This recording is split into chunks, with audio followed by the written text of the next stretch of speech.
All right, all right, all right. Are we on yet? Yes, we are. We are on. Um, what's up, Real Talk James? What's up? What's up? What's up? Um, look like you the first one here.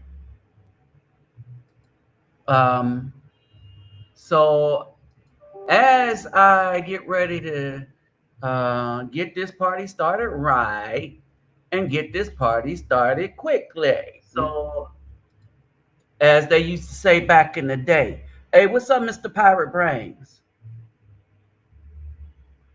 Okay. So basically, y'all, this is gonna be a doozy. All right. And we're talking about the things that's been going on with this new passport brother thing and how things are just getting way out of order. Way out of order. Brother, I'm doing well. I'm doing well. Kind of got a lot of things going on. Spoke with a couple of brothers today. Some of them are. One brother decided to come to Colombia and stuff, and so you got uh, a great amount of dudes that are paying attention to what's going on. All right, and hold on for a second.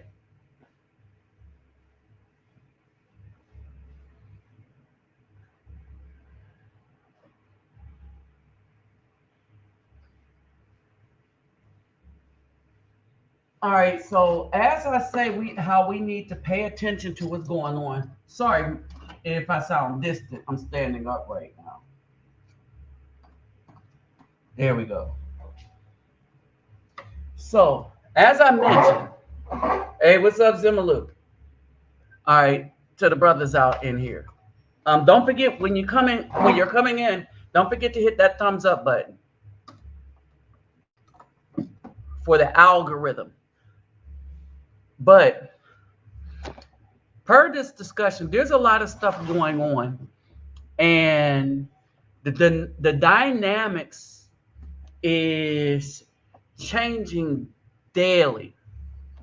The dynamics are changing daily. Um,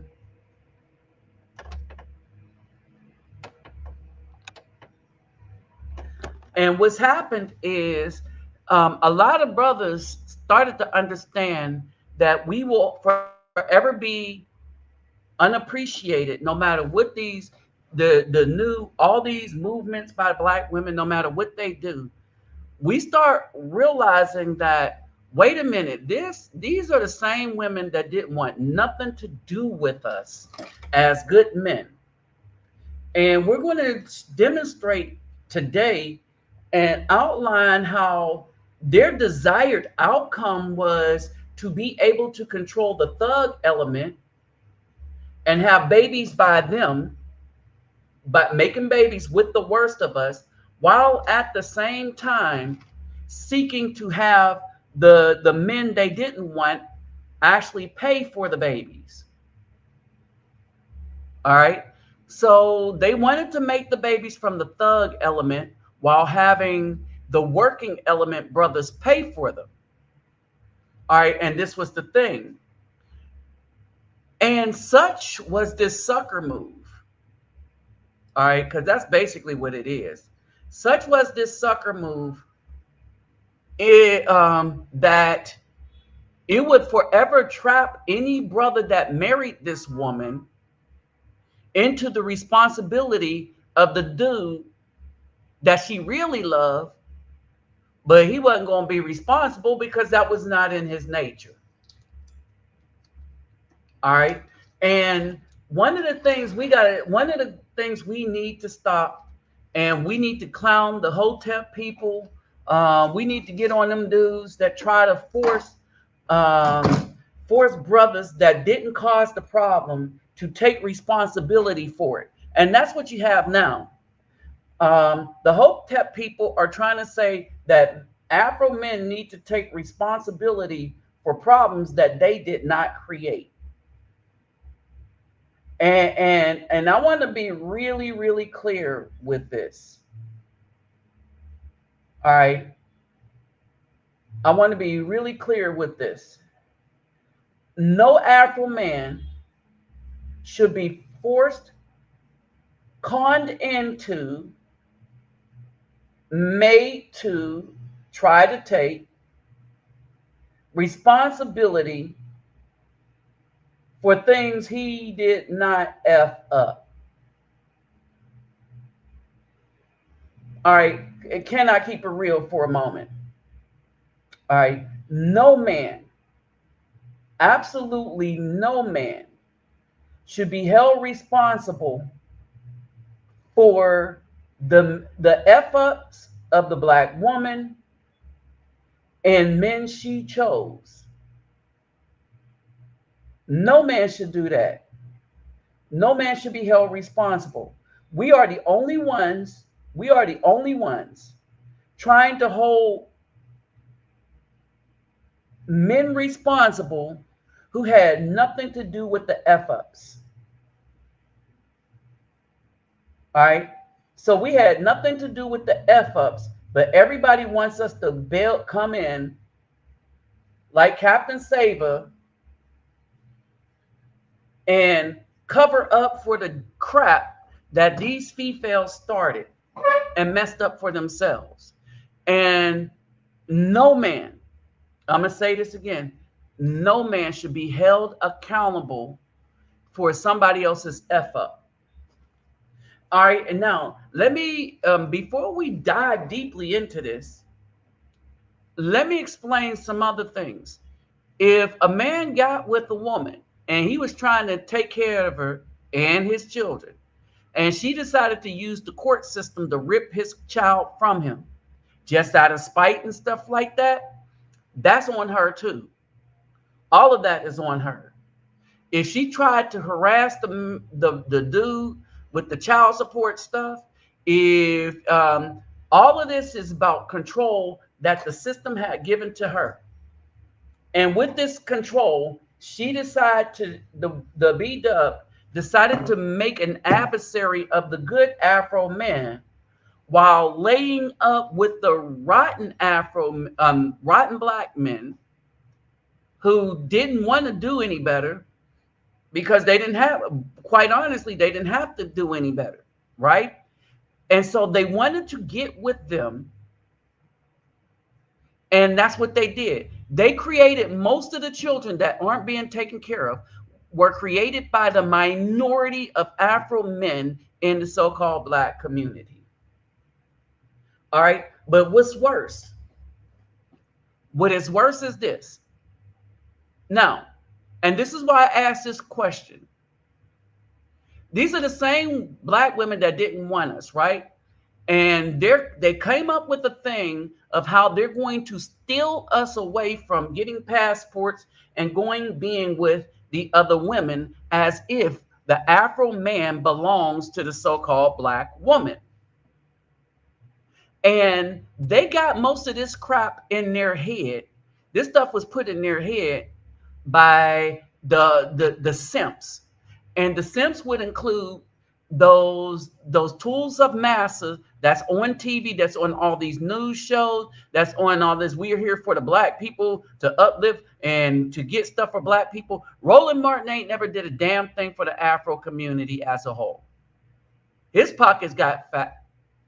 And I would say this, what he has done is worse. It would have been better if he did nothing. But the unfortunate fact is what he did was worse. As the whipping boy for the Democratic Party, he conned a bunch of people into always voting for their interests. He made sure to keep the black vote on the plantation. All right. Him and all the rest of those cronies on all of these TV shows. Right.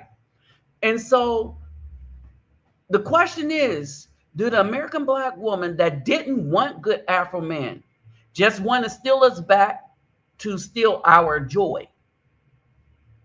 Okay. So, hey, what's up, Mr. Power Brain, Zimaloo, Backwoods Rider, and Roger Spice? That's who's in here right now. All right.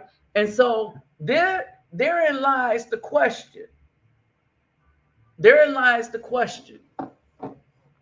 All right. All of a sudden,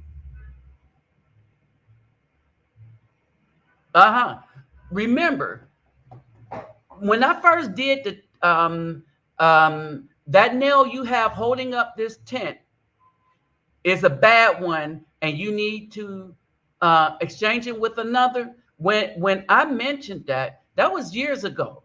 What did I keep telling brothers who were listening to me after that? I said the B dub is about to be replaced. She needs to be replaced. And I kept saying that the Most High was setting up women to replace the B dub because she needs to be replaced. She has no love for us. Okay? Let's put this up. All right. First comment. She has no love for us, right? So why are they making up all these things? They got soft girl season with the I love you black man season, but they really don't. All right. And we see that they really don't. They have no love for us. Now, here's the thing. Here's the thing. Women, if there was actually love for the good Afro man, right? The community would have been whole and we would have never been in this mess. All right. Love is a sense of duty. So we're going to talk about that first. Love is a sense of duty. And right now, currently, the black woman feels like she has no duty to the Afro man, no duty to the children.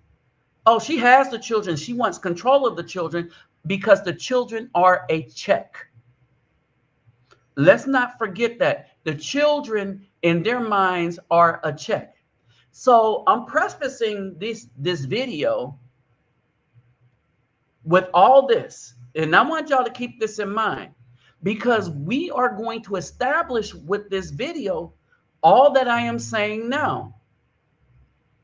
All right, just as a reminder. And what's happening now is if I bring up,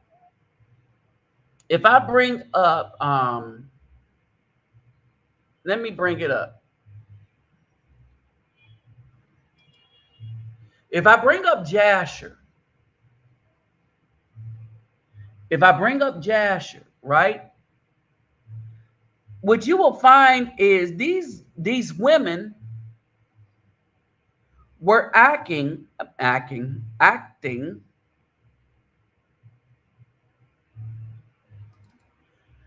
These women were acting against the interests of men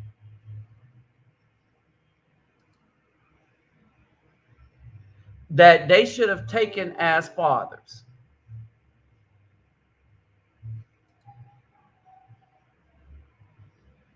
All right. So I want you to understand this.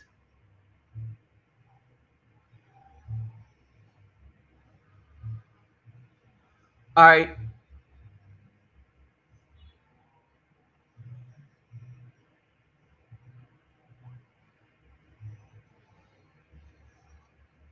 All right. So let me pull this up.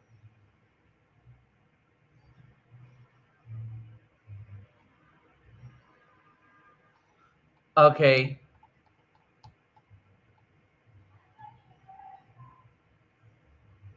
All right. And so what we're going to pull up is the phrase,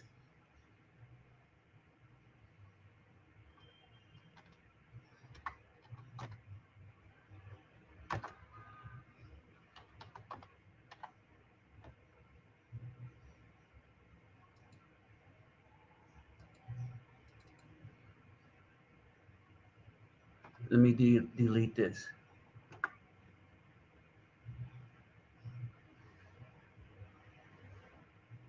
Okay.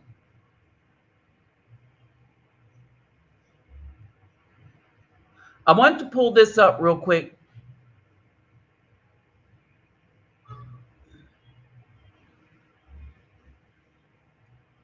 All right. I want you I want y'all to understand something. This has been the conduct of the modern day black woman to the Afro man. Okay? This has been the conduct of the modern black woman to the Afro man. All right. And so I want to go over this real quick before we take a deep dive, is because I have some clips that I want y'all to see. Okay. And I want y'all to understand this. Okay.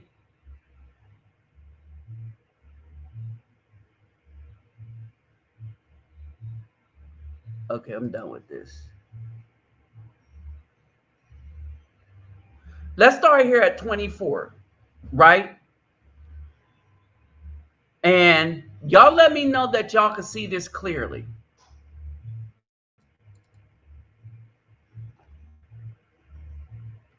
Close that out. Real quick, so leave me a comment and let me know y'all can see this clearly. Starting at 24, and I'm gonna select it because this is really, really important, right?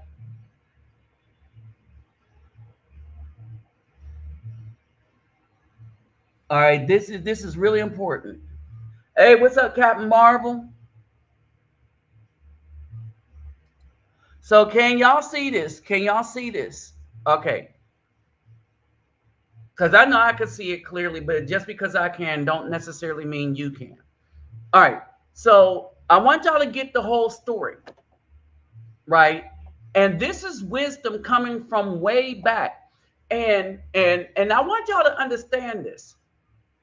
Whether how we regard these things, these allegories, um, whether you understand who wrote them or not, like we don't really know who wrote this, and I'm not going to claim to know who wrote this, but I do understand that there was some sh going on, like what we're going through now, and we can look and see how they dealt with it, which is why they were able to become richer and produce more children and produce a legacy whereby we're reading from them now. Whereas now we're on the precipice, we're on the verge of extinction because of the black woman and because of primarily abortion. Okay. So we went from, so we're on the verge of extinction because we keep coddling them, and we got a bunch of dudes that's too afraid to say dudes. We need to replace that nail with a that's holding up this tent, meaning holding up the community with another. Okay, so let's just take the tent for community, and now let's look at this. Okay, and let's not look at this. I'm gonna say this. Let's not look at this in a biblical, religious kind of manner. Let's look at it in the practical manner that everybody was reading this in before this. This is a type of wisdom we need to have. They didn't tolerate nowhere. They did not tolerate unruly women um, in continuing to be in a home, because an unruly woman destroys a home and destroys communities. And we're seeing that now. Y'all, we are on the precipice of WW3 behind catering to females in the United States. How did that happen? We put a dude in office that cares nothing about people because they were able to get people to cater to the feelings of females who was hurt by a dude that had mean tweets. And now a bunch of a particular sub star that they're trying to blow up into a star will not come home because the right man that would have got her home, well, he isn't in office because she, like others, voted against him. All the other people that want this woman free, that's in a Russian prison, right? Well, they voted against the person that would free her. He was freeing a bunch of people. All right. So now you look at the community, it is done, right? So let's get to this. It says Abraham went to the wilderness and he reached the tent of Ishmael about noon. All right. So when Abraham left, Ishmael was not far off enough for him to not get there before noon riding a camel. All right. So this thing that Abraham was cast so far out that there was never a relationship with Abraham and Ishmael, that's BS. That Isaac was the only blessed one, that's BS. All of Abraham's children's seed was going to be blessed. And if we go further, the ways of the Most High was taught to Ishmael as well. All right. We talk about Isaac is because what Ishmael had became Isaac when Ishmael died. And even when he died, Isaac lamented over Ishmael for months. Okay. And so he goes and he finds the wife of Ishmael in a tent with her children, and Ishmael, her husband, and his mother was not with them. Abraham asked the wife of Ishmael, saying, "Where's Ishmael gone?" And she said, "He has gone to the field to hunt." And Abraham was still mounted upon a camel. All right. And Abraham said to Ishmael's wife, "My daughter, give me a little water that I may drink, for I am fatigued from the journey." And Ishmael's wife answered and said to Abraham, "We have neither water nor bread." And she continued sitting in a tent and did not notice Abraham, neither did she ask him who he was. But she was beating, here we go, y'all. But she was beating her children in the tent and she was cursing them. She also cursed her husband Ishmael and reproached him, meaning lied on him, talked down to him in front of the children, said that he ain't, you ain't SH and your daddy ain't SH. And she didn't know that Ishmael's father was out there. And so Abraham heard the words of Ishmael's wife to her children, and he was very angry and displeased. All right, I'm going to stop there for a minute. Okay, I am going to stop there for a minute. Yeah, I'm going to just say yeah, but I'm going to just stop there for a minute and let me hit this. So basically, he gets there. So when we talk about these wives cursing the children, beating children, this is not a new thing. How we are dealing with it is the new thing. Right? How we are dealing with it is a new thing. Those other countries, they don't put up with their crap now, right? How we are dealing with it is the new thing. But it is not a new thing. We have had issues with men and women. Adultery, right? Adultery has been going on, and that's why you punish the man and the woman. All right. But you find so many more scriptures in Proverbs and Psalms, Ecclesiastic, um, about how you should not allow a woman that means you wickedness and evil in your presence. You should not allow her to tarry there. And it says, even in a community, that, brothers, we are supposed to separate from wicked people. They're not supposed to get part of our resources or nothing, right? Let me say this, brothers. Don't forget to get the thumbs up. And if you have a Facebook page or something, if you can right now, share and let people know I'm here. All right. So here's the thing. Okay. Here's the thing. So this is what you have going on. Now, another thing to understand. She's cursing the children. She's talking down to the father, and she's beating the children. All right. And we discussed the code. All right. Let's look at what he told her to say. And Abraham said to Ishmael's wife, when thy husband, so it says he got angry. When thy husband returneth home, say the word to him. A very old man from the land of the Philistine came hither to seek thee. And thus was his appearance and figure. I did not ask him who he was. And seeing thou was not here, he spoke and said, when Ishmael thy husband returneth, tell him, thus did the man say, when thou comest home, put away this nail of the tent which thou hast placed here, and place another nail in its stead.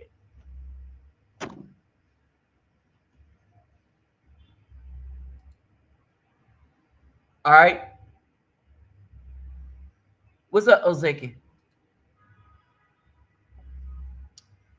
All right. Now, that's a message to him. That should also be a message to us. Oh, let me go a little further. I want to show y'all something.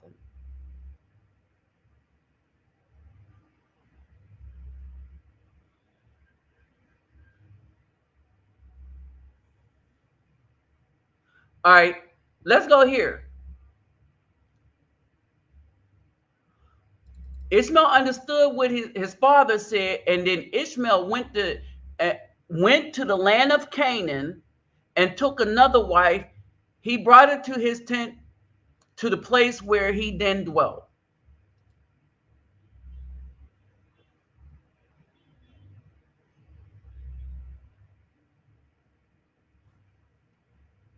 All right, Abraham went and visited, right? And the second wife, what she did right here, we're going to 41 right here. All right, she gave him food and drink, right? She blessed him, so he blessed her.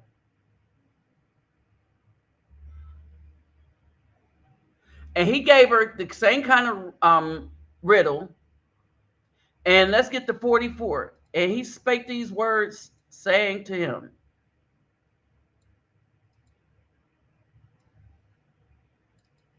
uh, oh, what the hell? Saying to him, so y'all see where I'm at, 44, right?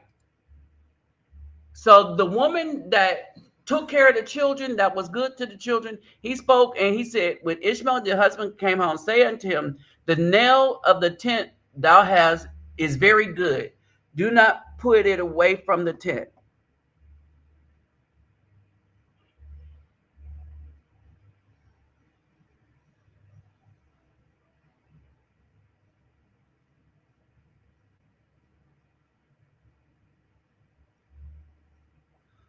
All right. So Abraham was in the land of the Philistine. Ishmael was close to Canaan, or probably in Canaan. All right. And basically, all right, so this is what all we're going to deal with this, right? All right. Now I wanted to go over this because I want y'all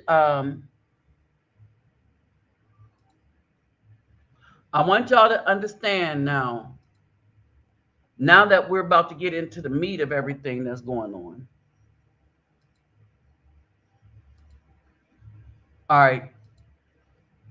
Now let's see what's really going on here.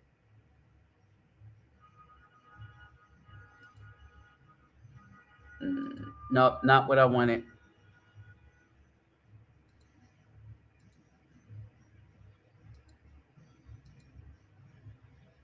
I wanted this. All right, now let's really get into what's really going on. All right, brothers, these women are setting up traps for us.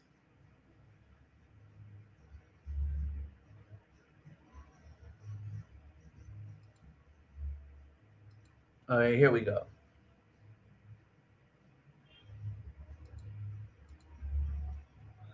What they're doing is they're setting up traps. All right. And I want y'all to understand this. These women are setting up traps.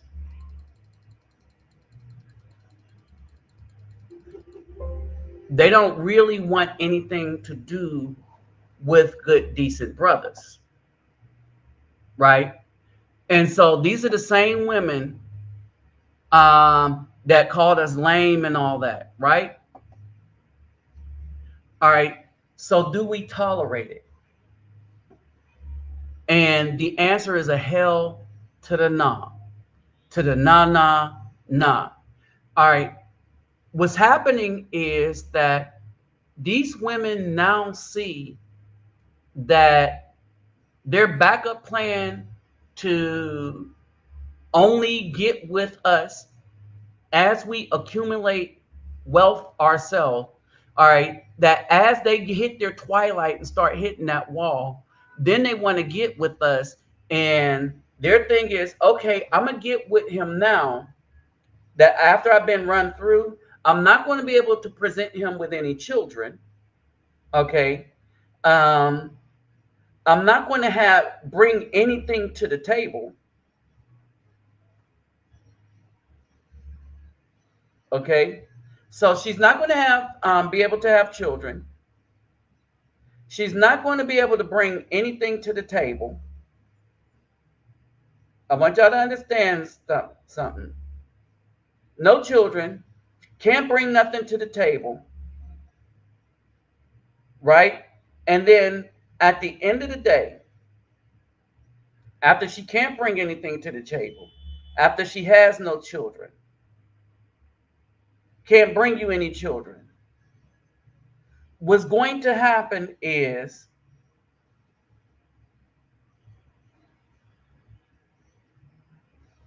hold on for a second. What's going to happen is she's going to be afraid of a particular thing. And I'm going to tell you why she's going to be afraid. This woman is going to be afraid because this is her competition. All right. But it isn't only that this is her competition. There's another thing that's going on that they can't take. Brothers are waking up, and a lot of the brothers are starting to get a sense of spirituality. All right. Meaning that we are actually becoming better men. All right. And some of us was already good men, but we're becoming better men day by day. So what happened is brothers just decided to improve themselves and say, well, maybe it is us, right? All right. Now, the other thing that happened was the brother found out that no, it wasn't us. It's always been them. But even when we was falsely accused, we started to examine ourselves and we spoke against the thugs and stuff like that. Right. And then we thought we was good enough, but we weren't. The black woman refused us because her first love was the white man and its government. Her second love was the thug. She despised us. There has never been any love for good men in the United States by the BAW or the community that she raised. She's never taught her children to respect men. right? And so brothers are leaving, going to Southeast Asia. They're going to Brazil. They're going to the Philippines. And not only are they finding these women there, but they're finding a better life there. Because another thing has become clear. A lot of brothers started to realize that, wait a minute, brothers aren't actually free in the United States. All right. And then when you travel, you start to see how really unfree everyone is in the United States. You're like, damn, when you go places, all this freedom that people said we have, we are not free. Remember, to do anything that you do for free anywhere else, you got to get a license to do here. I mean, anything like that's pleasurable for you. All right. And I want y'all to understand this. Anything that you do for fun, anything that you do for fun in the United States now requires a license, from drones to cars, just everything. What's up, JB Brown? Right? Everything, right? So we're not really free. And we have a woman that despises us. And so what starts happening is dudes are starting to get hooked up with these, and now the B Dub has a problem. She has a problem because she can't compete with this, because this is actually wifey material. Whereas the B Dub isn't. She don't cook, she don't clean, she don't know how to take care of a man. Right? They don't know how to take care of a man. They don't know how to take care of a good man. And they never needed to know how to take care of a thug. And even if they did, they knew he wasn't going to be around long anyway. So this was her preference. Young Thugs, this was her preference. This was the B Dub's preference. All right. And what's happening is she had most of the children from these dudes going in and out of prison. All right. No matter what kind of degree the black woman had, when people, they're lying to you on TV when they tell you, well, the problem in the black community is the black women have all this education and there isn't black men with that same amount of education. So ergo, all right, there's no men for them. But black women had plenty of men, because those were the dudes, these thugs were the dudes that was getting her pregnant. But guess what? Even the thugs have started to be like, you know what? It's not really worth it. So passport, they turned into passport Pookies. All right. Passport Ray Rays. And like the one dude I had yesterday when I made that impromptu video that was talking about, yeah, he hard and he go hang out with the drug dealers and the criminals, and we was trying to warn him. All right, and he ain't even going to be on a t-shirt because we tried to tell him. But they're leaving, they're going. Only they're going to places that is easier to travel to for them as far as money. All right. The other brothers are really going. So you got two sets of brothers. You got brothers that's going down just to say that they're a part of this group. All right. And then you got brothers that's leaving because they don't want to lose half their stuff to women that don't appreciate them from day one anyway. And we're starting to understand that, right? And so right now, the B Dub is losing her first choice, which is Thug Thizzle for Shizzle My Nizzles, and the so-called backup educated Afro men. We were supposed to be the backup. All right. But she's losing that.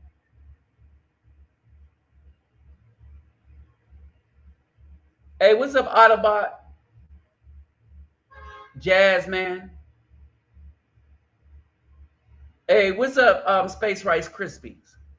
All right. So this is what's going on. Here's the other thing. Read this. When I found out my ex was cheating, I got one of his spots rated. He didn't find out I was a cop until I was arresting him. Free him though. I miss him. A lot of these women, y'all seen the video that I put up. A lot of the black women have been making it with these thugs. All right. This is who this is who they had the desire to be with. All right. But what happens is that as they were doing that, brothers was going and finding women in places that the B dub ain't welcome to as a mate. Nobody wants somebody that's going to be in these areas that's way bigger than them, way more hostile, and way more manly than the women that they are accustomed to. All right. So they're losing there as well. All right. So they're losing their thugs. All right. But here's the other thing. A lot of their thugs,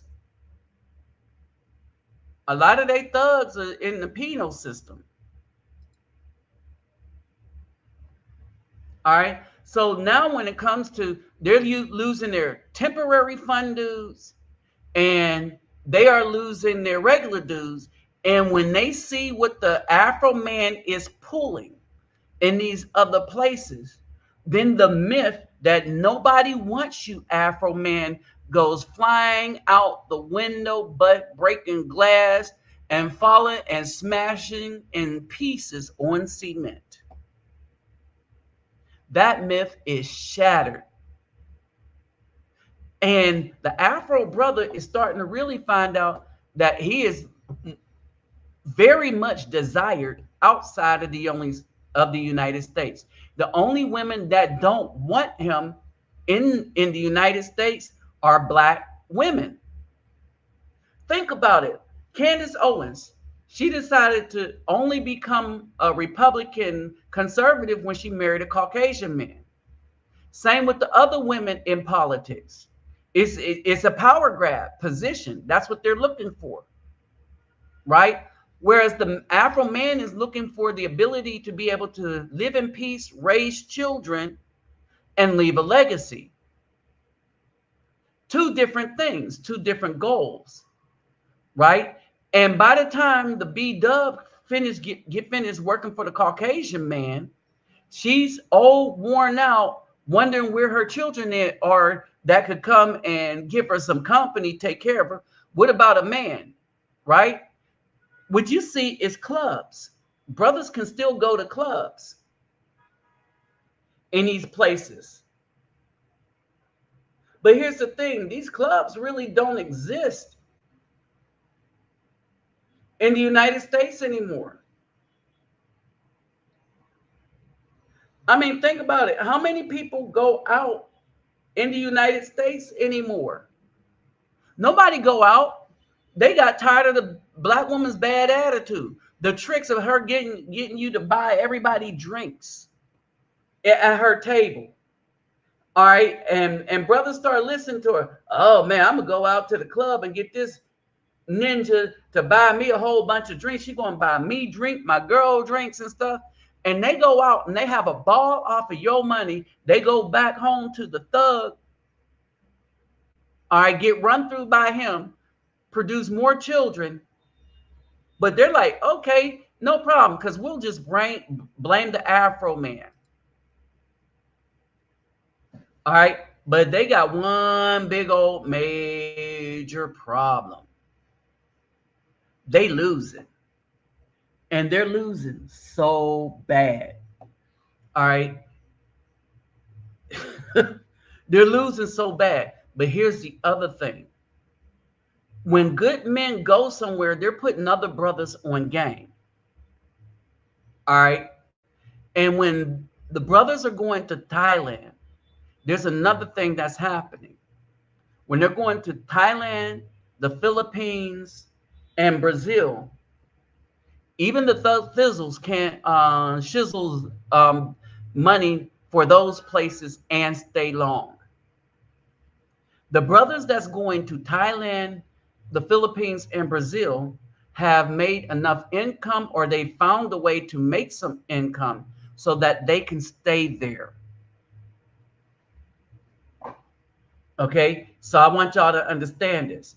Brothers like, oh, we got enough money so we can stay here in Thailand, in the Philippines. So we are going to stay. And that's what's happening. They come back every once in a while.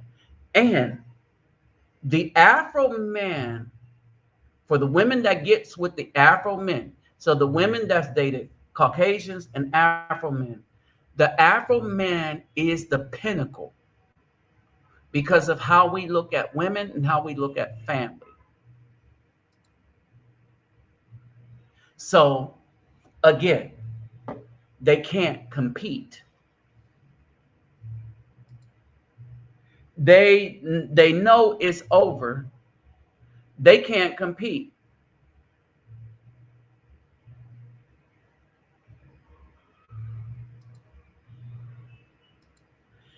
In any way, shape, form, or fashion, they can't compete because the brothers is like, oh, I want these feminine women.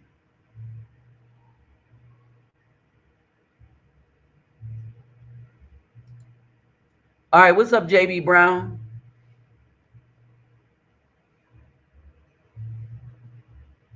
Right,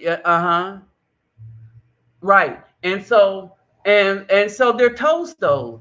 These women are toast. These women are so toast. It is ridiculous. All right. Now, that's not the only problem. Here's another part of their problem. All right, I want y'all to pay attention to this as we break this down. I want y'all to pay attention to this. Here is their other problem.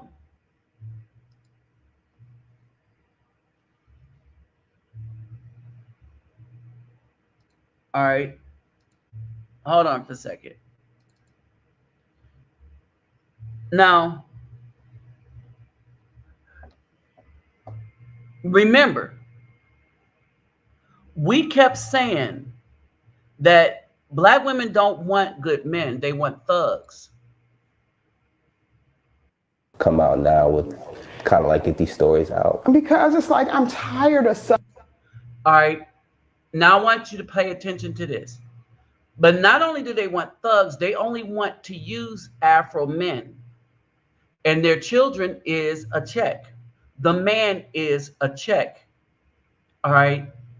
These B Dubs was getting with people to improve her lifestyle because it's no risk for her to be a bad person. Because the Afro man is going to always have to pay for it. If he really want children, want to raise children, she'll take the child from him, keep him from the child, all right, but make him pay child support and the medical stuff, and the courts is okay with that. But now when she gets in this situation, she wonder why this dude be like, I'm done. All right, listen to this and listen to Earthquake. Some of y'all might have heard this before. Pay attention to this foolishness. What made you want to come out now with kind of like get these stories out? Because it's like I'm tired of suffering in silence. You know, like now I got a message from him like right before Thanksgiving. Okay. He was like saying, you know, I'm over in my child support and I'm done with my financial obligations. So he was paying less than $3,500, paying $114 over on his child support. Okay. Understand that he was paying over what he was supposed to do. He has a really good reasons for doing this. So pay attention. So now he's like, I'm done. So now I feel like my son and I are right back in the beginning when we started off, like homeless. Where are we gonna live? How am I gonna get my son through high school? So then the question should be, brothers, is what did she do with all that money? What did she do with all that money that he was giving her? He was paying, so he was paying 3,500 in child support. All right, and he was paying over that, and she didn't put none of that away. She don't have a job. And through college and trying to figure out how to support him, still be the mom and, figure it all out with no roof possibly. What do you want to see from Quake? Like, what is your, like, if he's watching this, what are you trying to communicate to him? Well, I would hope that he would continue to be the dad that he's been. I would hope that he wouldn't just leave his son out there homeless. All right, so he overpaid, but she wants him to continue to be the dad that he's been. Don't leave his son out there homeless. It looks like his son will have a home to go to. His son don't have to stay with her. Oh, this dude is a genius. And I would hope that he would continue to be a good father to our son. Work you don't eat. Right.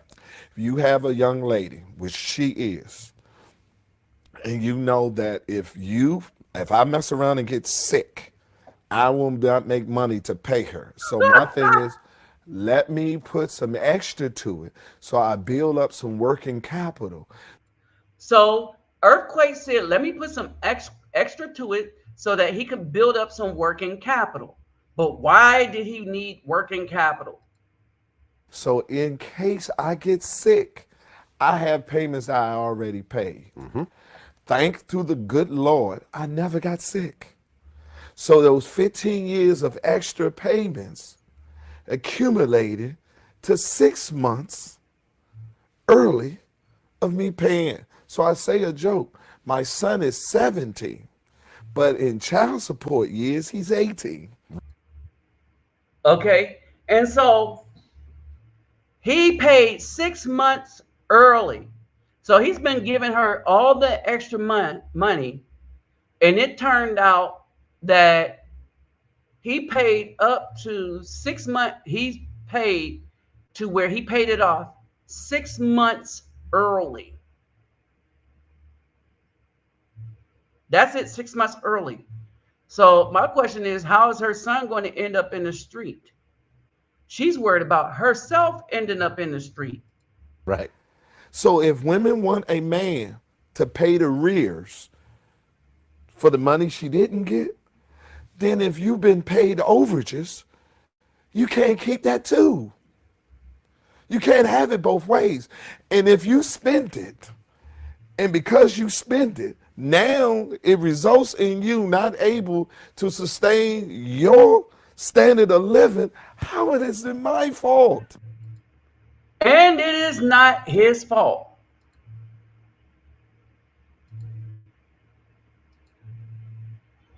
And this is why brothers is going here, because it is not his fault. But as you know, they were the B-dub will always try to make it our fault, right? The B-dub will always try to hem us up, right? Now, I'm going to show you why the brothers are not getting married. All right. Brothers are not marrying the B-dub in the U.S. There's a reason for that. It's not worth it. It is not worth it. All right, hold on for a second.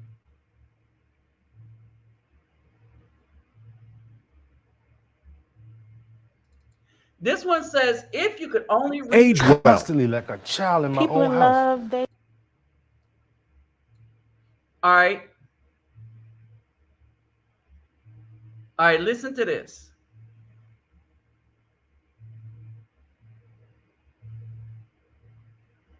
In other words, hold on, she wanted him to pay more child support. And she probably would have wanted him to pay more child support even after her son left. All right. See, this is about money for them to live a lifestyle, right? Pay attention to this. All right, pay real close attention to this. This dude want to get away from this woman, right? The people that's really not happy are the men. Women do not sacrifice. I'm going to say this again. Women do not sacrifice. It is the men that sacrifice. The men sacrifices his life, his health, his money, his freedom. In many cases, the men make things and get to a point where he works hard enough, he can get free. The women, because of her spending habits, always have to work. That's why when black men and black women are on par as far as income equality, we don't have inequity in income as a people, except that the Afro man has way more net worth than the black woman, and it comes down to spending habits like that hair. Right now, pay attention to this. This didn't age well. Constantly like a child in my People own in house. love, they yell at each other all the time. Treated him like a child in his own house. All right, listen to this. Pay attention. Oh, but that's true. Ask him, he's been married for how long?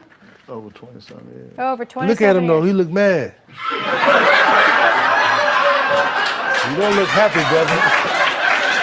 You don't look happy. Now, this is funny.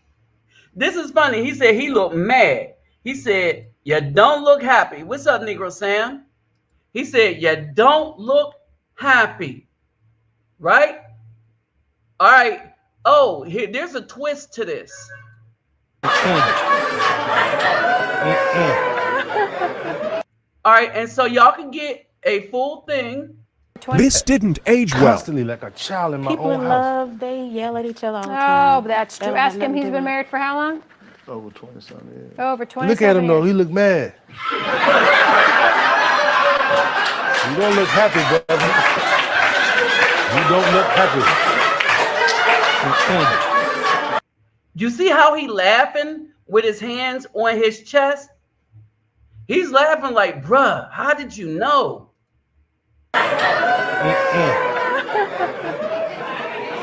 He's very happy. Sherman Chow, a former TV show bailiff and current Harris County deputy charged with his wife's murder, now ordered not to attend her funeral. Renard Spivey appeared before a judge today. He's facing very specific rules for his bond. David Gonzalez explains. He didn't look happy because he wasn't happy. That woman got on his nerves one last time. All right. And brothers, instead of going through that mess, we're saying it's not worth it. So they're going to places where the women treat them better. Period.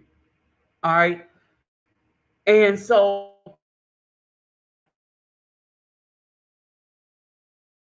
what's the other myth that we could myth is, oh, nobody wants you.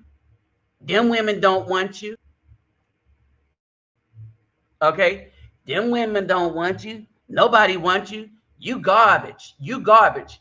And to the black woman, us Afro men that got ourselves together, we are garbage to them. We realize this. This is why we understand that there could be no reconciliation between us. We understand what we are to the B-dub because we're not thugs. We handle our business. We work hard, and they call that simp. They call us weak. All right.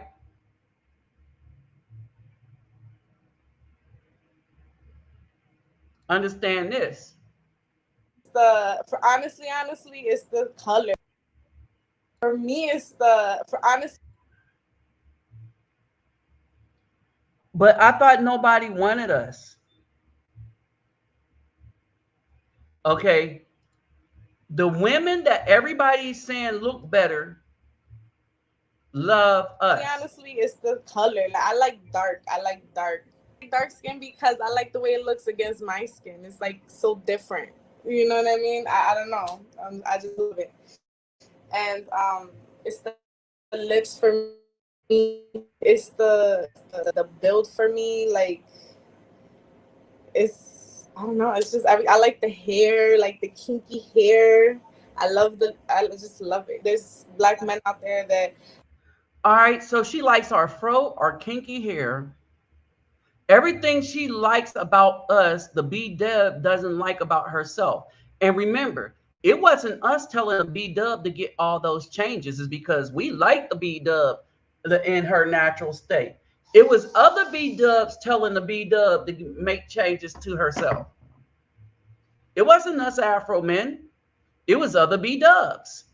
Are very like urban, like my hood, like real gangster. And then there's some men out there that are very classy, suited up, you know what I mean? And like GQ style.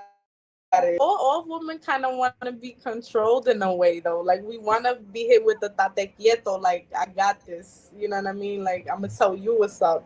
For me, it's the. I'm going to tell you what's up. This is why the B Dub is losing. They can't win against this. They can't win. You can't win. You can't win, and you can't get out of the game. You can't win, child. You can't win. When nothing, whatever, how that song. Don't be foolish. All right. So, and the advertisement don't stop there. All right. It really doesn't stop there.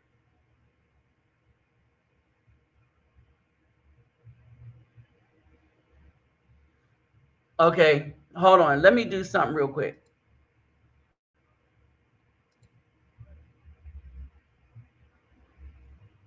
All right. It really doesn't stop there. Hold on.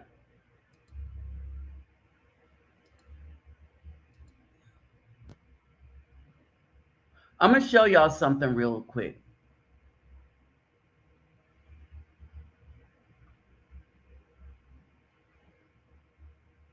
And the bottom line is the B Dub cannot, they literally cannot compete with this.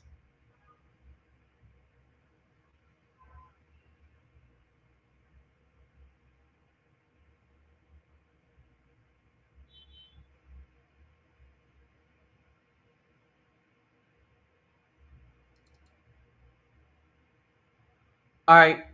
They can't compete with this. They literally can't.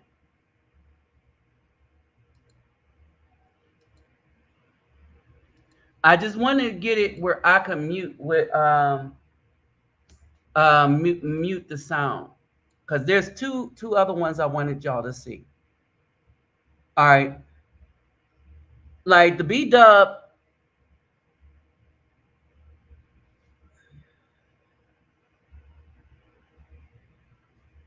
All right, the B Dub thinks that, okay, we don't have to worry.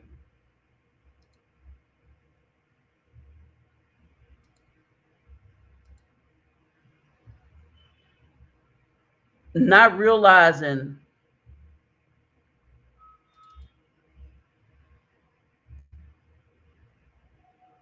how much they should be concerned.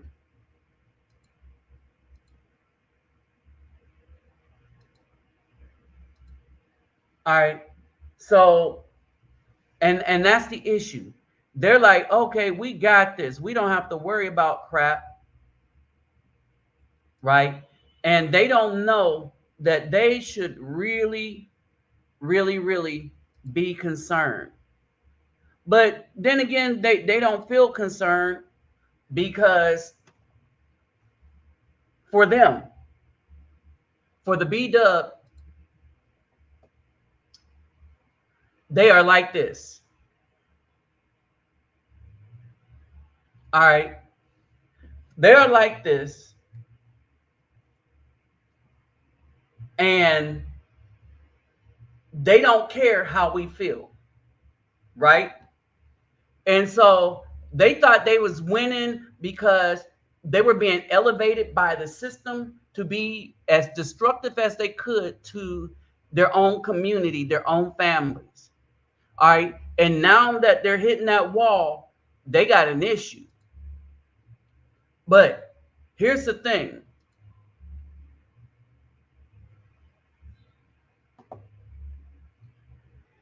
They're not playing. These women aren't playing. And when they say the Afro man belongs to Latina women, they coming for you. All right. The only issue with this is how to get in touch with them. All right. That's the only issue. How do you get in touch with them? Sites, which ones are safe? And so that's a major thing. Who's safe and who's not?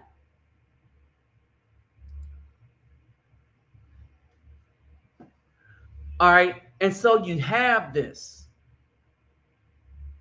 And you have a B-dub that have nothing to offer good men who are now saying that, hold on, I'm going to have to get this. I'm going to have to put this up here.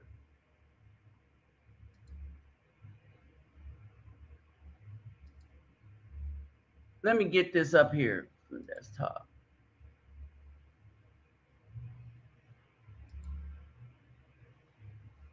The B-dub that says,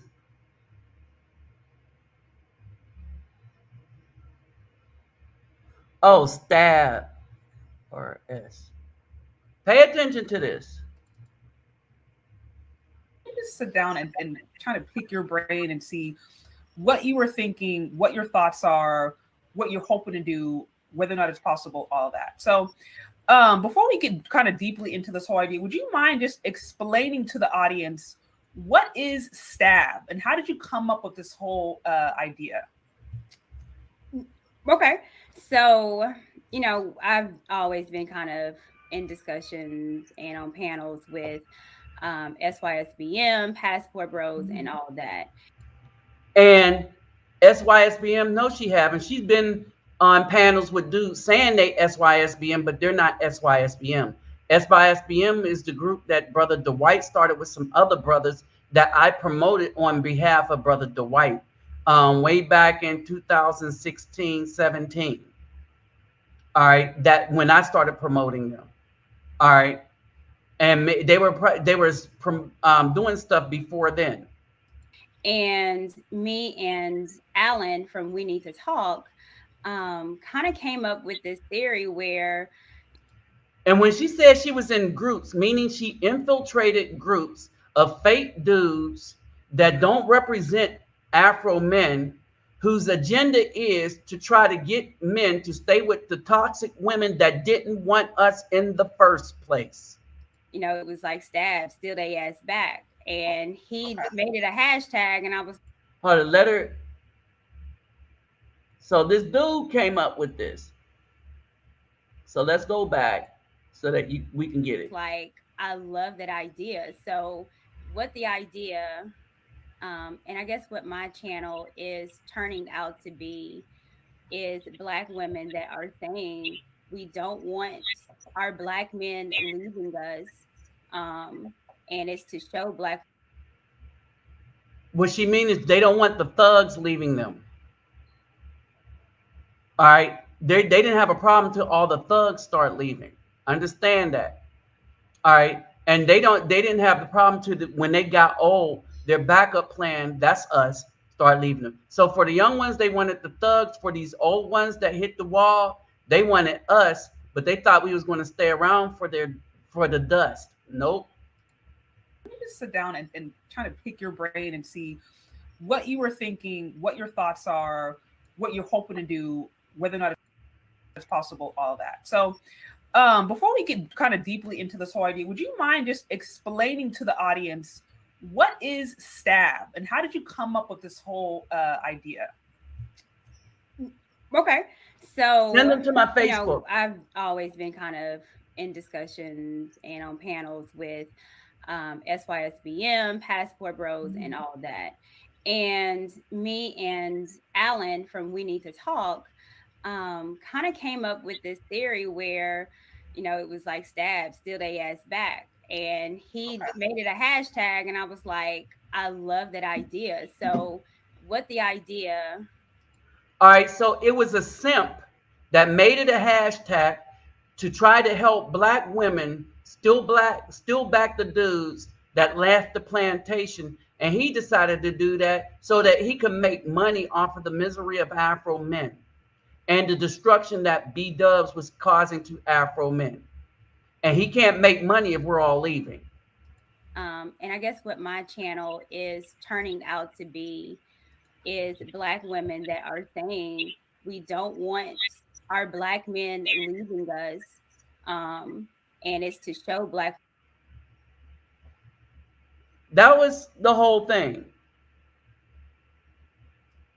Okay, so here's the whole thing played all the way through. Let me just sit down and try to pick your brain and see what you were thinking, what your thoughts are, what you're hoping to do, whether or not it's possible, all of that. So before we get kind of deeply into this whole idea, would you mind just explaining to the audience what is STAB and how did you come up with this whole idea? Okay. So, I've always been kind of in discussions and on panels with SYSBM, Passport Bros, and all that. And me and Alan from We Need to Talk kind of came up with this theory where, it was like stab, steal they ass back. And he made it a hashtag, and I was like, I love that idea. So, what the idea, and I guess what my channel is turning out to be is black women that are saying we don't want our black men leaving us. And it's to show black. Okay. And so my video live stream that I did last night about Passport Pookie, all right, in the link of that, on that stream from last night, in the link, in the description box, there is a link to the entire video of this. All right, so that's where you'll find it. In the description box, there's a video, the whole video, this whole conversation with these two ladies are in that link or in the description box. This is why I tell y'all always check the description box. At this time, before we move on, let me remind you that if you haven't, click the thumbs up button if you can, and you can. Click the thumbs up button. Just look down to your left and click it real quick. And if you haven't subscribed, subscribe. And for those of you that want to send it to my Facebook, send it to Facebook Messenger, or send it to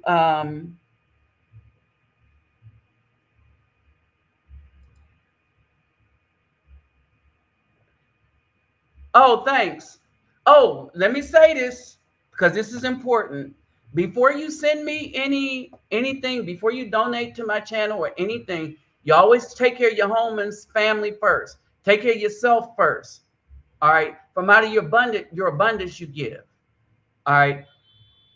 You don't give for sacrifice. You give from your abundance. All right.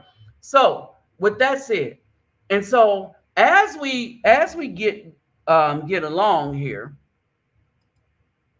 okay, as we move on here, all right. So what's going on is the B Dub can't win. All right, she can't win because she can't compete with this. And I'm not talking about just these females. I'm talking about you can go here and go out and actually meet a woman out like we used to be. There is no clubs. Name me a club in the United States. Any brothers that used to go out and dance, do y'all go out and dance anymore? No, because the thugs and hoochies done took over. All right, here you can go out, meet a beautiful woman, All right. But in the United States, you can't go out because this is who run the club now. And the only people that's allowed in there are the thug thizzle for shizzles, my nizzles. And they're only making a pitch for us. These women are only making a pitch for us because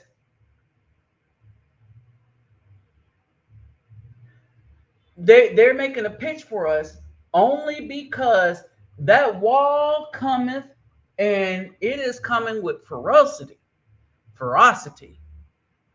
All right. And they don't know what to do about the wall.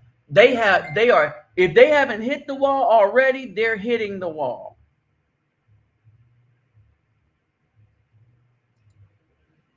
All right. And that's the issue they're having.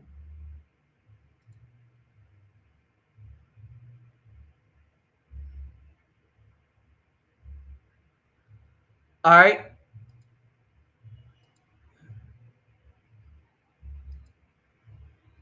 All right. That's the thing. That might you know how my brother used to say the mighty OJs. What's hitting them now is the mighty wall. All right. Now the reason why they came up with the stab thing because that dude is nothing but the D police.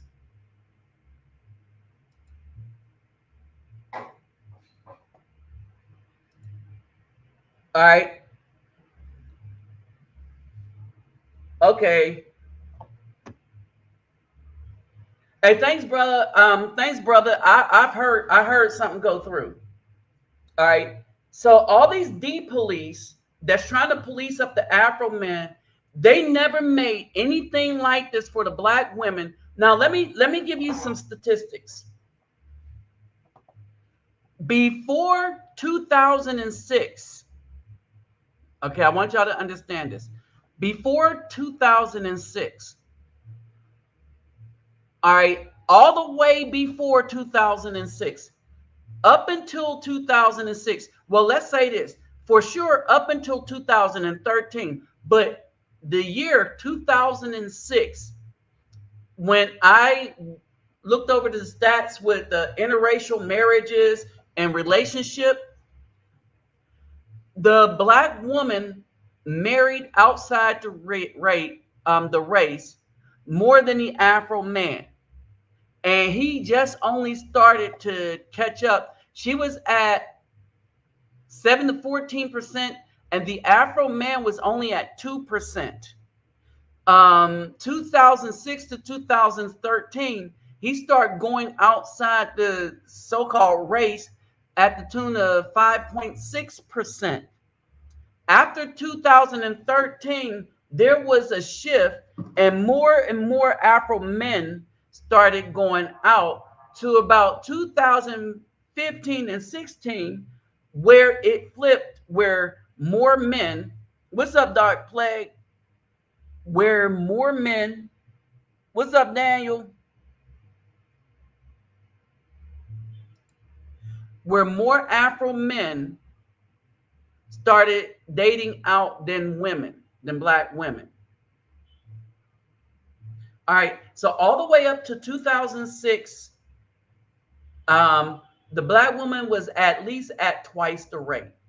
And we're talking about history. At no point in history did the Afro man ever have more relationships than the black outside of the B dub than the B dub had outside of Afro men. At no point until 2013, when the Afro man closed the gap, and then shortly after that, we took that gap over. Until that gap is starting to widen and widen and widen. And remember, the reason why the Caucasian women and the Afro men have the freedom to date and marry who we want is because of black women and the white men in the Loving versus Virginia decision. Whoop, there it is. All right. So the link. Let me go back up here. So the link is up. So I'm allowed for people to come in real quick. All right, go ahead, Miss. Who's up? Mr. Pirate Brian, what's up, bro? Hey, how you doing? How you doing, Mr. Nabi? You all right? Hey, I'm doing good. I'm doing good. If y'all want to come in, there's the link. All right. So you got first go. Go ahead. What you got to add, brother? Yeah. You know, I was looking at that woman. I was waiting for you to kind of let it run through because I couldn't follow her too well. But it seemed I don't understand why they acting like they want us back because they, they put all these restrictions, what we had to have, and all of this that they never gave to Pookie and Ray Ray. And now they're talking about, oh, we want to steal them back. How can you steal something you threw away? They threw us away, basically. There it is. How can you steal something you threw away? And they didn't. And they kept the garbage and threw away the good stuff. It's like buying a drone and then throwing away the drone, but keeping the box because you like the way the box look. Because we always loved and wanted our black women, and the first chance they get, they stab us in the back. That's what happened to me. I mean, and it's not just. It's happened to us all. And it's not just the BAW. I was dating a Haitian woman at that time. And you got, even they doing it in Africa. African women, Haitian women. It's all, I don't know what it is that's gone through the melanated woman's mind. Because they all are acting like that. I'm going to tell you what it is. It's like, remember, the black woman has always traveled more than us. All right. They have always traveled more than us. And so what's happening is when they've traveled, they put these ideas in these other black women's head because they were trying to be like the black women of the United States. Right. And that was basically on identifying as color and female first before family, tribe, and all the rest of that. And so they did this through Hollywood and stuff like that. They were instrumental. And remember, they talk trash about us to everybody. They talk trash about the Afro man and stuff. One, because when she's going places, she had to make herself look good, right? Plus, they were traveling with our money. Right, exactly. But two, when they were traveling, all right, not only did she have to make herself look good, but the other thing is she had to make us look bad. Right. See, there's your twofer. All right. So what ended up happening is that as she started social media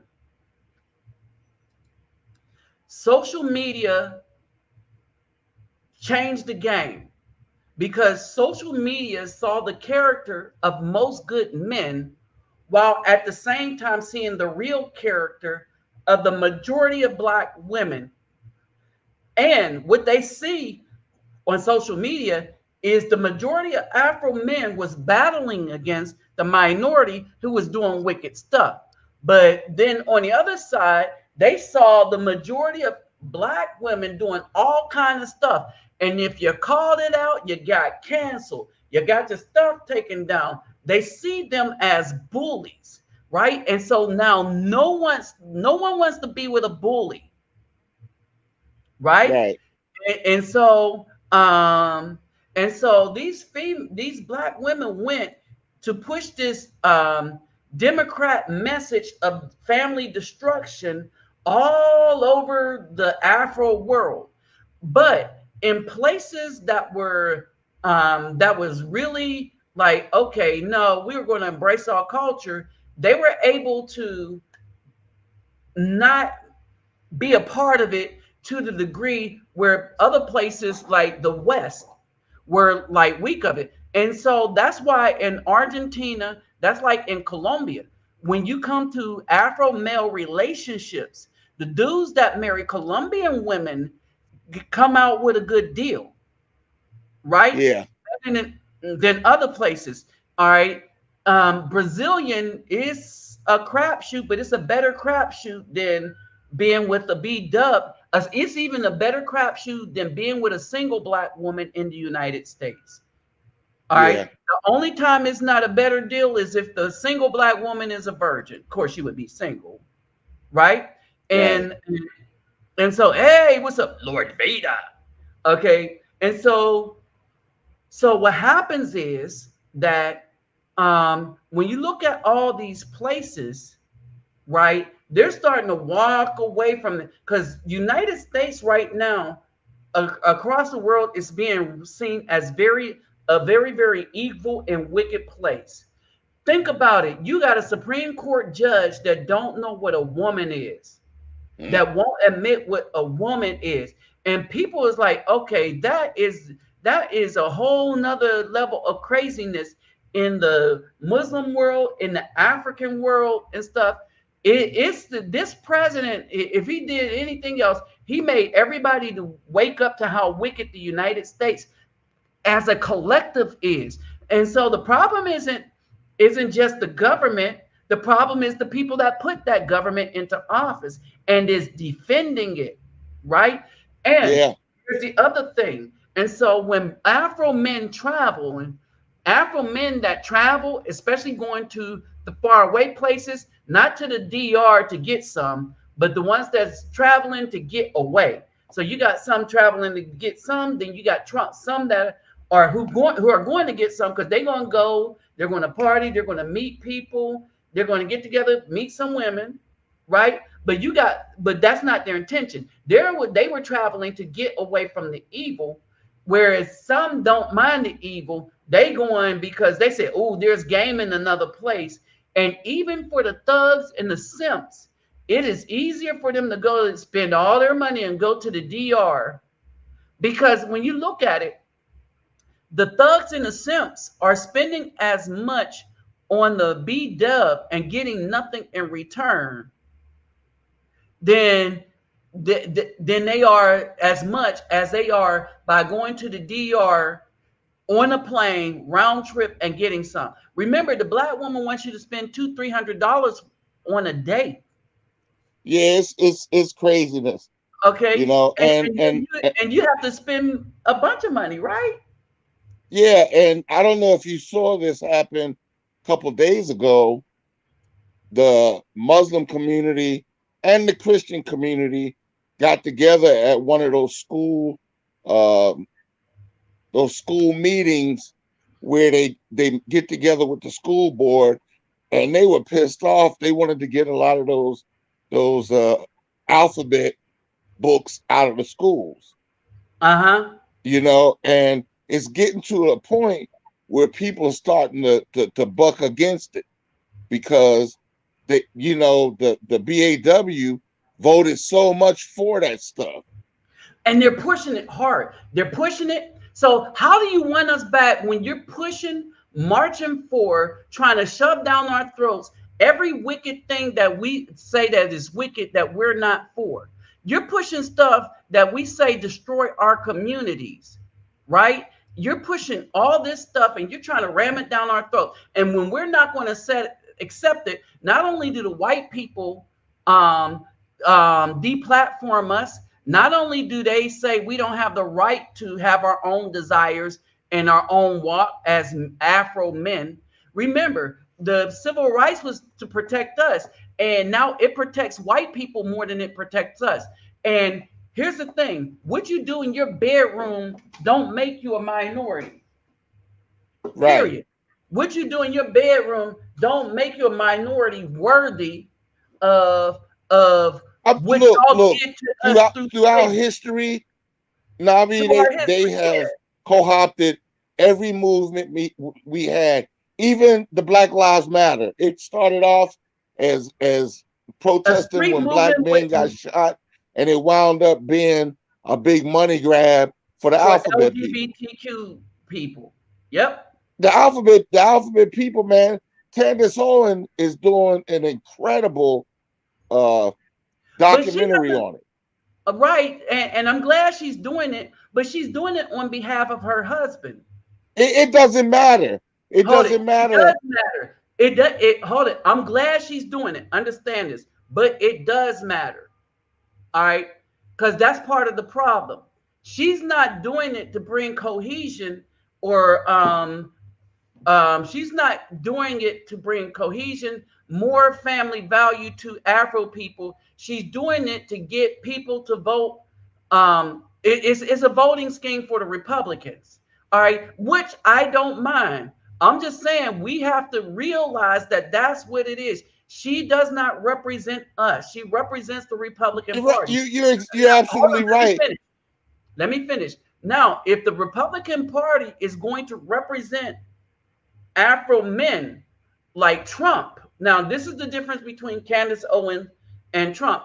Candace Owens is speaking on behalf of the party and her husband. It's not something that she believed, right? But once she got put out front to be the voice and stuff, she's good at it. She's like the press secretary, but not these goofy ones. But remember Jen Psaki, the press secretary for Trump? Candace Owen is the press secretary to lead us to the Republican Party as Afro people. Trump was the real person that was like, you know what? You have Afro people, Afro men. I'm gonna look after you because I consider you part of the American community, or I want you to be a part of the American community. What do you have to lose? He said, what do you have to lose? And more Afro men voted for Republican because of Trump, right? We was voting for Trump is because Trump was actually in your face telling the truth. Some of the stuff was funny. Some of the people got butthurt, but basically he was in your face. His agenda was his ego, that I can make things better for everybody, right? Because I'm a businessman.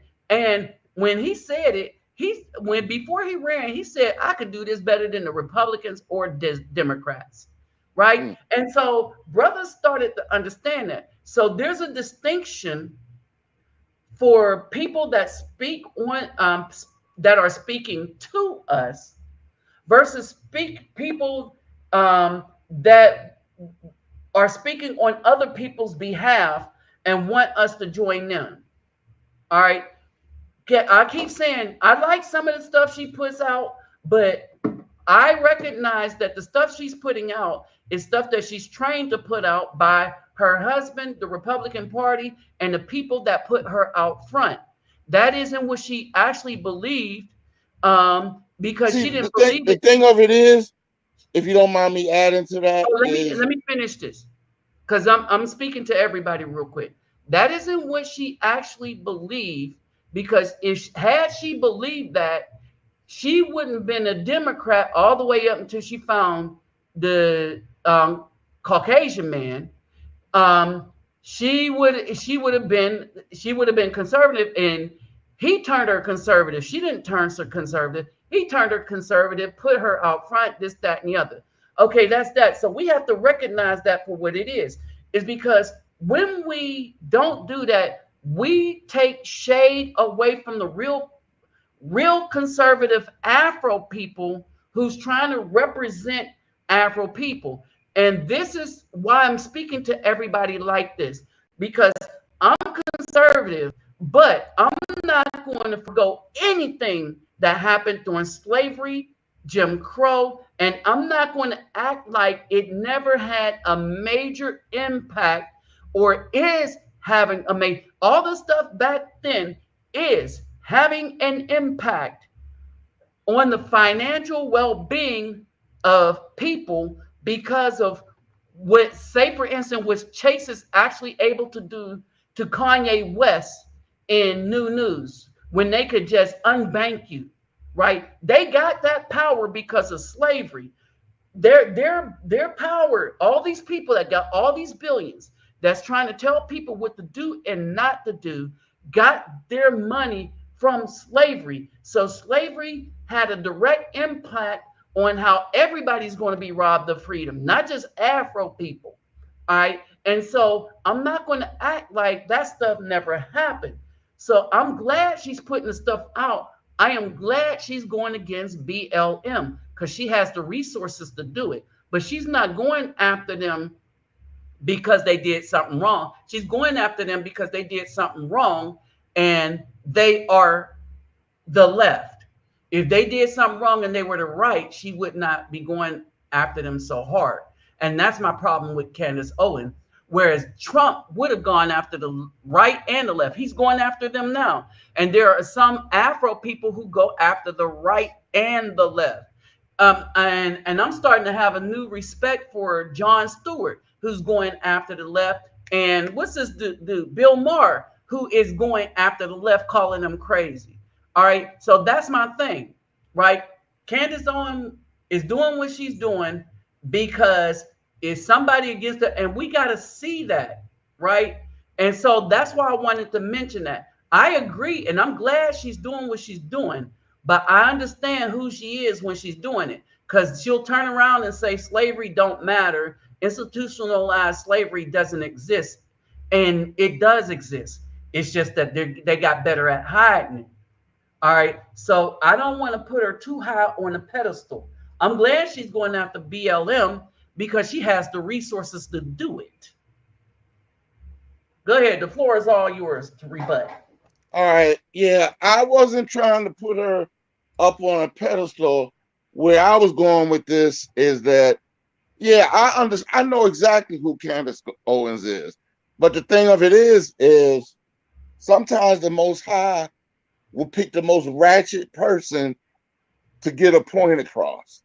So she has that voice and that ability to get her point across on that.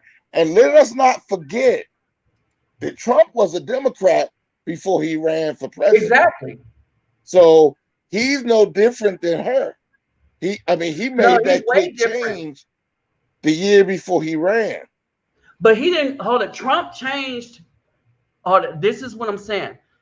Candace Owens didn't change. She changed as a result of her husband. Trump changed as a result of the Democrat was messed up, and he saw the Republicans were messed up, and he said, I could do this better than both of them. He actually and said, we don't know. We not in Candace Owens' mind. She could have changed for the exact same reason. Remember, I did research on Candace Owens when she was in that fight with the other woman from Boston, right? Candace Owens was a staunch Democrat pushing the same stuff that the rest of the black women are pushing until she met her Republican husband. When she met him, that's when she became Republican. So the whole time she was pushing the same agenda. Trump wasn't pushing agendas. Trump was helping people in business. He thought the Democrats were good for business. And remember in his interview, they said, well, you donated to Clinton. He said, yeah, I donated to the Republicans and to the Democrats. All right. And so, and that's in his interview. Of course I have it. It's on my other computer. But yeah, they tried to get him. Oh, you're running Republican, but you donated to Clinton. He said, hell yeah, I did. I was like, he gangster. He said, I can't wait to see that documentary though. I really want to see it. Oh, no. She's going to do a good job of that because she has resources. She has the platform. And I agree with you that some of the times God put people in places, but that's how we have to look at her. We can't look at her as somebody that represents us. No, right? Look, don't misunderstand me. I never looked at her like she represented us. I just look at her like the Most High put her in place. In a place to do some stuff that we need to have done. Exactly. Do it. Yeah, that I agree with. Because she has that platform, and she has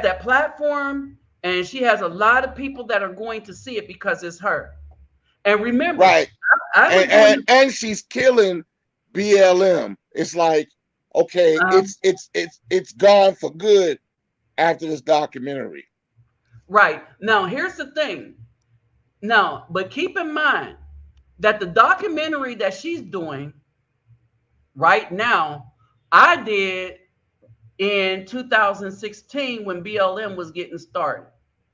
And remember, by the time all that stuff on BLM and stuff that I kept in with Laura Flanders and stuff like that, and the money and the George Soros money trail and stuff like that. Right, I remember that. Yeah, collectively, those videos was getting over 1 million views. That's why the black women this is going to be huge. Yeah. All right, and so yeah, I agree with you. So they shut the brothers down. They're not going to be able to shut her down. Right. And as much as she does with her husband, at the end of the day, she's a black woman, and black women will get it out more than a black man will. It's just because they stick with each other.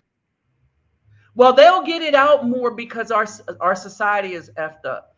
All right. So and the only reason black women will get it out more than Afro men, because a lot of brothers will go follow a woman before they follow a brother that's going to relate to them like a brother, that's going to be iron sharpened iron, right? They'll go to a pretty face. That when that dude married Candace Owens, the Republicans, they all knew what they were doing. Candace Owens knew who and what she was to them.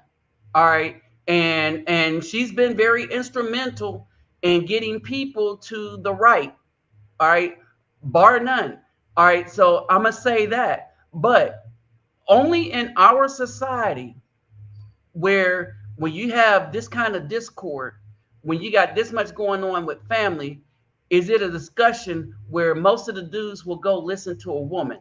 We have the only society that do that. In Brazil, when you go to the barber shop, it's the brothers, it's the men. Very rarely do you see women in men's mess outside of the United States. Yeah, it kind of used to be like that here. I mean, when I was a kid, my father would take me to the barber shop, and it was nothing but men there talking about men stuff. Right. And that got ruined in the that was like the 60s. In the 70s, that kind of got ruined. I think it got worse because I still remember that people used to go to the barber shops in this, but now you got women all up in brothers' conversation, and because they single moms, and like everything is infiltration. Everything is infiltration. That's what it is. What's up, Wayne King? That happened in the 70s.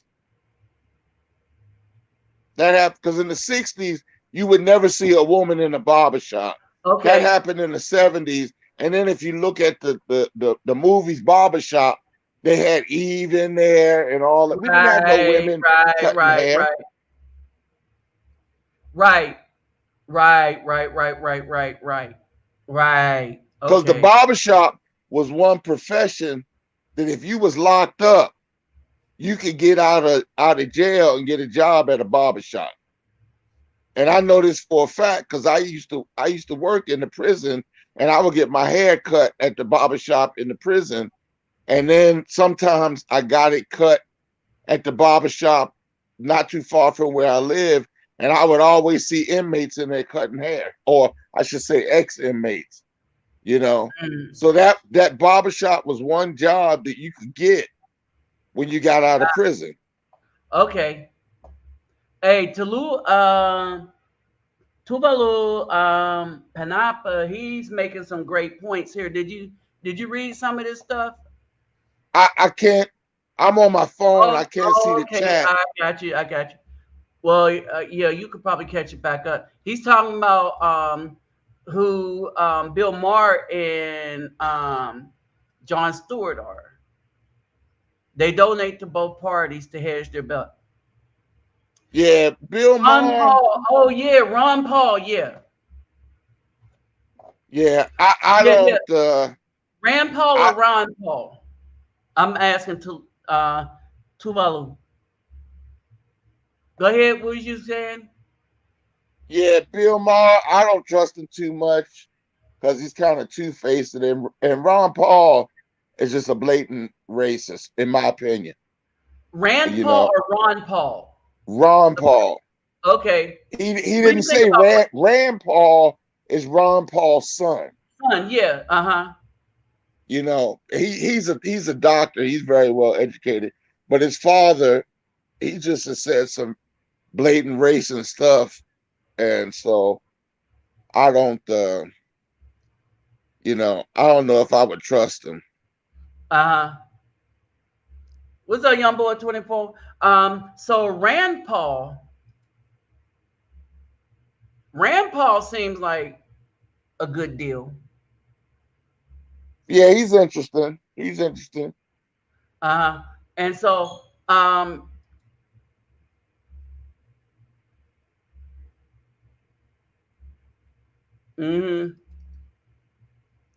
right. So just to let people know,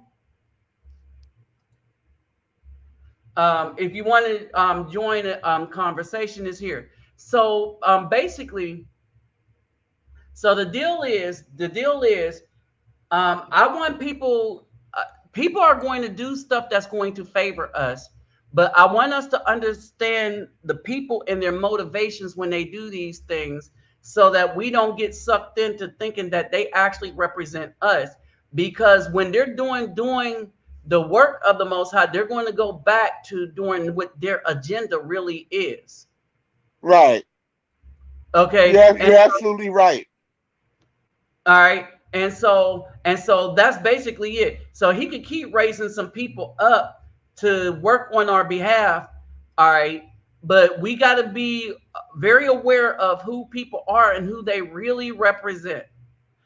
Like, you get some black women that'll get up there and they'll do what we need to be done, but they don't represent us. She's not raising the family. She wanted to be out front, so she's out front in this system of wickedness.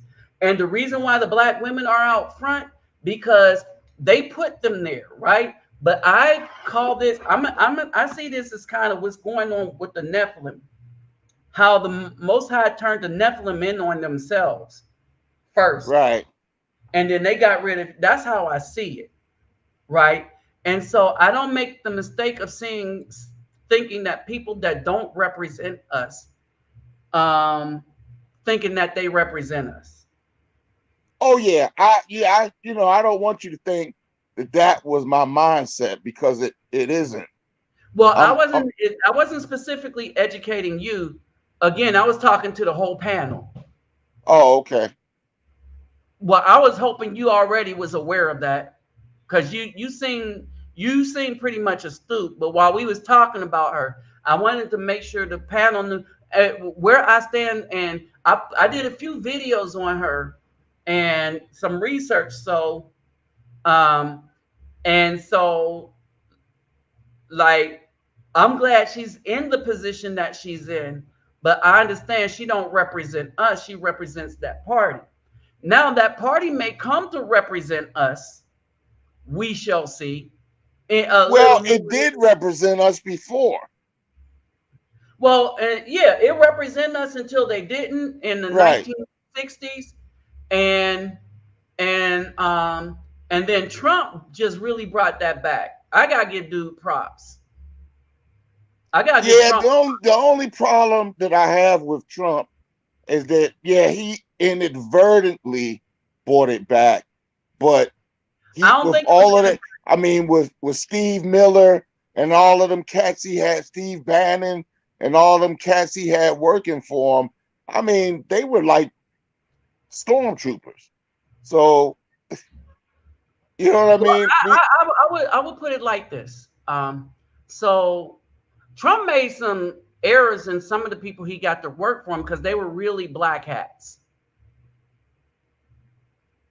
White spy, black spy, spy. If you ever read Mad Magazine, Spy versus Spy, okay, you'll understand white hats and black hats, right? Right. All right. And so basically,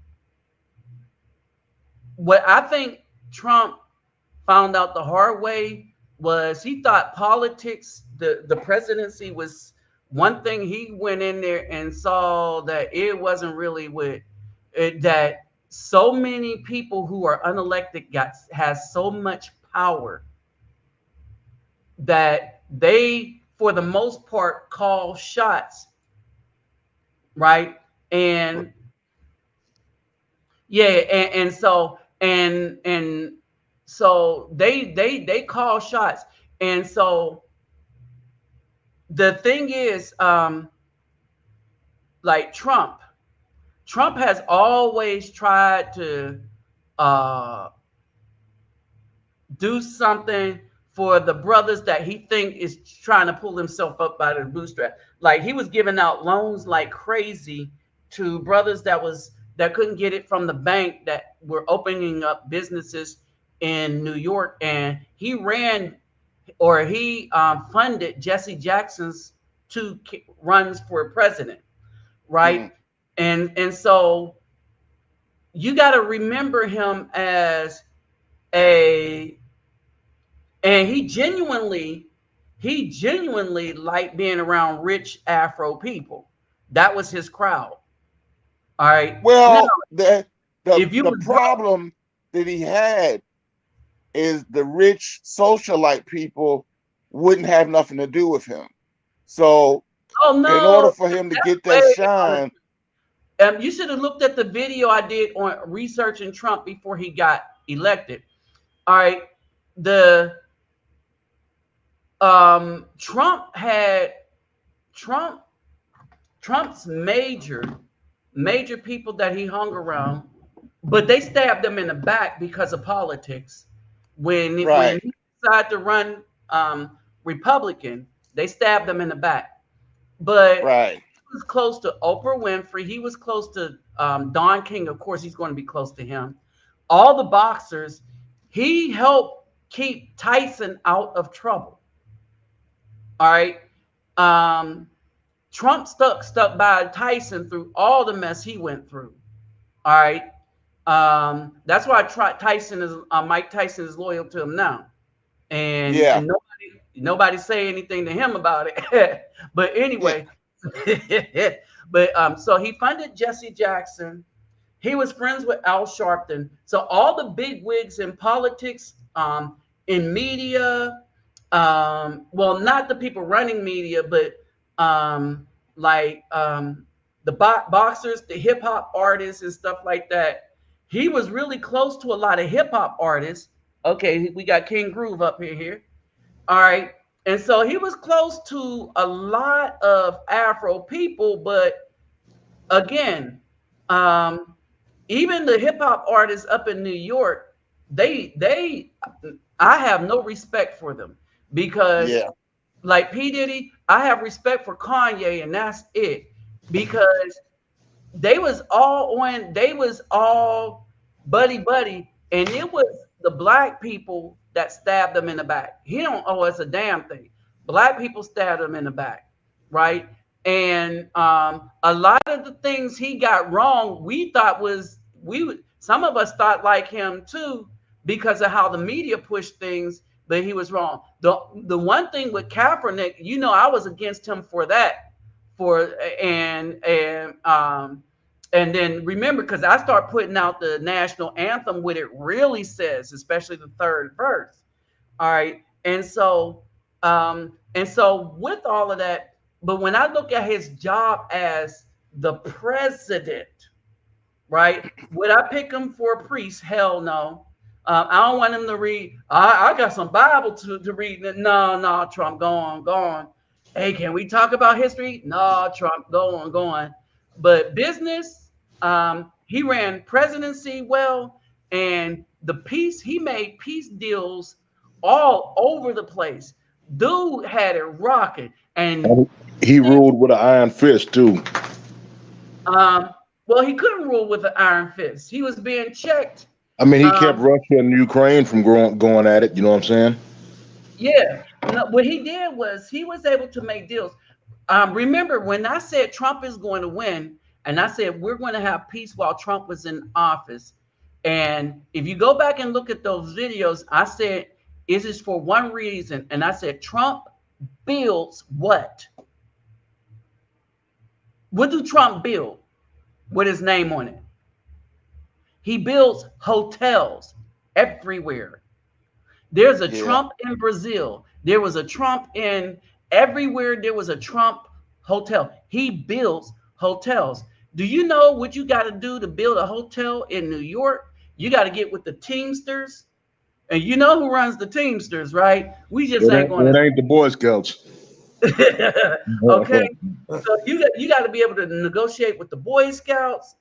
Not the anti-Boy Scouts. You got to negotiate with all them people to build a hotel. Now, just think about it. He was going to all these countries building hotels. The last thing he wants is, he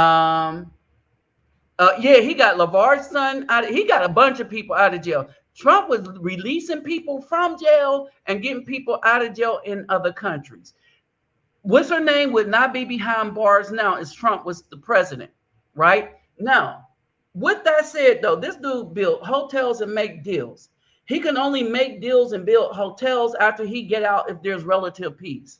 All right. He didn't want the world to implode and be blown up to smithereens. So yeah, he went in there, he made deals with Israel and all them countries over there. He was making peace everywhere to the point we had no war while he was in. We had no new war. We had nobody trying to start World War III.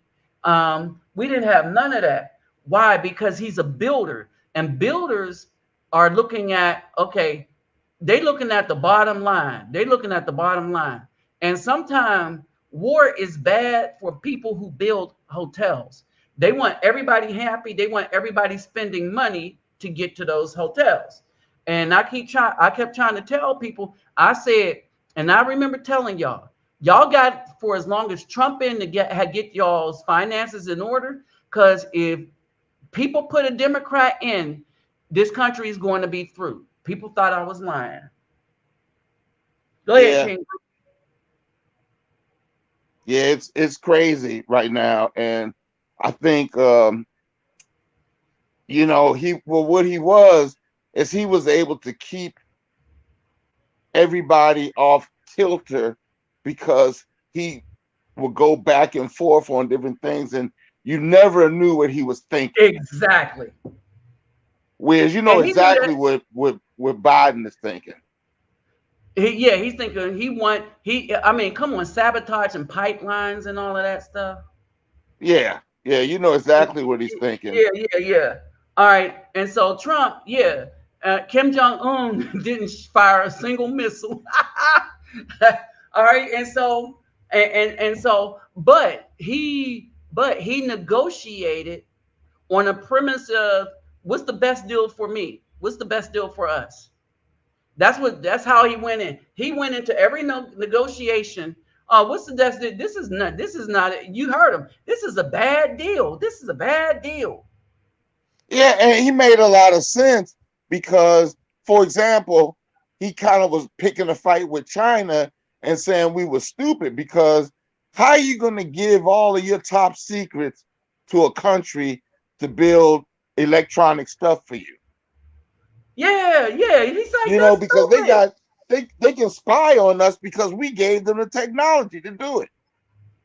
Right. And he saw all that stuff as foolish and people ignored him. He got to remember, he told Germany that they need to not be so dependent on Russian oil, Russian gas. He told them. Yeah, they didn't want to pay attention. Yeah, and all that stuff that he said about Hunter Biden, we're coming to find out he was telling the truth. Yep. And so, but nobody wanted to listen to him because the media knew he was telling the truth. Everybody knew he was telling the truth, but they were trying to push an agenda and they wanted to control the people, and Trump didn't want the people to be controlled. Right? Because he's thinking about his sons and stuff like that. People, no one in their right mind wants a world of chaos and war. And so I would have to question is if these Democratic people running things, these white hats, are in their right mind. Also, he And didn't. go ahead. No, he didn't. Want the America to continue to be a damn gynocracy. You know what I'm saying? Yep. Because that ain't. If you got sons, grandsons, nephews, whatever, it's not good when a woman can say anything and then you get, what I'm saying, lose your home, your job, get jammed up, anything. I mean, it's out of control. And who was Me Too started by? The devil, a BAW / the devil. You know what I'm saying? And I'm telling you, man, if you really look at who's behind a lot of this foolishness in this modern, feminist era, it was a BAW that was butthurt, that was angry. And you look at how Whoopi didn't defend Bill Cosby, but defended Harvey Weinstein. And she said Bill Cosby was supposed to be her best friend. I bet he was. But you know who really paid the bills? Hold it. But Bill Cosby was, and this is what I'm saying. I keep saying this. Black women do not sacrifice for anyone. It's the men that sacrifice our lives. We sacrifice our freedom. We sacrifice our finances for a family. Black women don't sacrifice anything. We have principles. We have lines that we won't cross. Black women will cross any line to get what she wants. And so Bill Cosby was her friend. She knew, everybody knew Bill Cosby, all that stuff. And this is why they had to let his behind go, right? Because all that stuff people accused him of, this is what they're doing.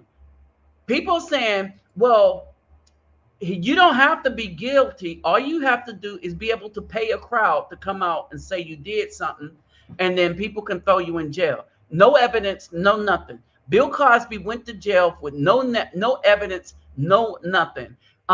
They're on, what's his name from that plays for the Browns, the quarterback. What's his name? He used to play for Houston. And these women are coming out of the woodwork because it's a payday. They're Are you talking about the one who bought a house for his mother and his grandmother, and now his sister is talking crap about him, trying to get him fired from the basketball team? No, that would be that's somebody else. But look at that even. And so basically, the son Watson, right? And so Watson, and I listened to first take. No, Shannon Sharp was like, nope, this one you take to court, because basically he settled with everybody because he had money, right? And that's what they wanted, was a settlement. But now, because of Me Too, women can say anything they want about an Afro man in the United States, and he just in trouble. And take his money. It's like you can say something, you might not even know the guy. And they could just take his money. The child support system the same way. Take his money. Marriage system is the same way. Take his money. That's why it's not worth marrying anybody in the United States, and especially a so-called BW. All right. And we got to be very careful as Afro men in the United States, because if we look like we making any kind of comfortable living, these women will come and jack it up and take it from us. When they say steal they behinds back, all right, the staff, all right, what they're talking about is their money is leaving. Their access to take and rob the man of his happiness and money is going away. And Ling Ling and all of them, and Juanita, they taking them. The brothers is like, oh, I'm being treated with respect. Okay. Oh, okay. These women really like me here. Okay. And they like the fact that I can be a man. And what we say about be a man, they like the fact that as a man, I don't mind taking care of things, right? I work to take care of things. So I'm going to be appreciated because I'm taking care of things. All right. I'm not going to be looked at as weak because I love my family. Well. And so that's where we're at. We're at the place that in the United States, the black woman will look at us Afro men. Oh, he's too smart. He ain't thug enough. He ain't tall enough. All right, don't mess with a short what do you Retarded call it? dope dealer Yeah, they'll that's mess with bald headed and Caucasian and got no teeth in his mouth. or a female that's short, chubby, can't protect them and stuff. They'll do all of that. Look at that broad from Reno 911, that Niecy Nash broad. Look what she Oh doing yeah, she now. got a new TV series. And look who she's with. Now you say you Yeah. don't want no more men, and you got a damn Somebody that looks like one. All right, man. and be careful here. Look Be here. careful. No, I Get know. the shutdown. No, that's All why I right. ain't saying nothing. That's why I had to pause for the But cause, brother. remember, all right, she don't want no men anymore because she messed up on her husband. She messed up, and so dudes don't want that anymore. Dudes don't want that. These women are getting famous for doing the most egregious things, right? And so dudes don't want that anymore. So we don't want to marry these women. We don't even want to be with them, around them, or in the vicinity because it is too damn dangerous. And that's the bottom line. It is just too damn dangerous for us to be, especially us Afro men. It is too dangerous if we're trying to do something, accomplish something, to be around a B dub. Remember, they took my TikTok channel down. They keep taking our stuff down, right? When you can't speak, when these businesses are taking you down. And by the way, Chase is trying to debank. They don't want Kanye to bank at Chase, but that Harvey Weinstein was okay. All right, they said nothing about Harvey Weinstein, but they're mad at Kanye for his comments that he made, and Kanye didn't even do anything illegal. All right, Kanye is calling out, just saying stuff that Afro people have known. Right? He's saying what we can't. All right, and it was more like 1,000, bruh. It was more like 1,000. All right, he's saying stuff that we can't, and he's like, okay, I can pay the price for it. Okay, you want to debank me, deplatform me, whatever. All right, but I want y'all to understand this. But Harvey Weinstein was okay with Chase Bank. You see what I'm saying? All right, and so it is a dangerous world to be involved with women inside of the United States, outside of our family. Small hats always get a pass on them kind of crimes and perversion and sexual deviancy. They always get a pass if you're a small hat. Remember that black woman that was going to go on a date, and I guess the guy realized what type of woman he was. He canceled the date. She took him to court and tried to sue him for $10,000 for emotional trauma for not going on the date. And that's why, and there it is right there. And so when women feel that they could sue you for breathing, then it's good not to breathe around them, period. And that's the moral of this story. Okay, it's 2:08. All right, and so with that said, next Saturday I will be on my way back and preparing to head to Brazil. And so I might do this Friday, or I might do it in the afternoon on Saturday. All right, it might be an afternoon thing on Saturday. So I don't know. I'll decide as the week go on, but I gotta get my stuff ready. I'm headed back to Cartagena. So all right, well, look, man, you have a nice trip, and yeah. Stay on top of that punani over there. Yes, yes. Well, not here in Colombia. It's a little different here in Colombia. Colombia. Well, a man can dream, Candy. Yeah. Hey, remember, I'm going to Brazil. Crazy. I'm going back to Brazil. Oh, okay. Now, Brazil, yeah. And because I stay in Brazil longer, and even in the midst of what I do, I have exes and stuff like that I could talk to. Yeah. Man, you got to make your way over to Buenos Aires, man. There you go. Mm-hmm. I got to warn you now, B. Remember, when you come back in the States and you go to one of them McDonald's in an urban area, you better keep your pepper spray, brother. Look, I don't even do McDonald's. Look, I'm glad I stopped eating McDonald's. Shoot. Man, Yes, if you decide you want to go to Man, you put Argentina, your life in your I hand and got not people just I from can the hook food. you up with. I feel you. We're Buenos Aires.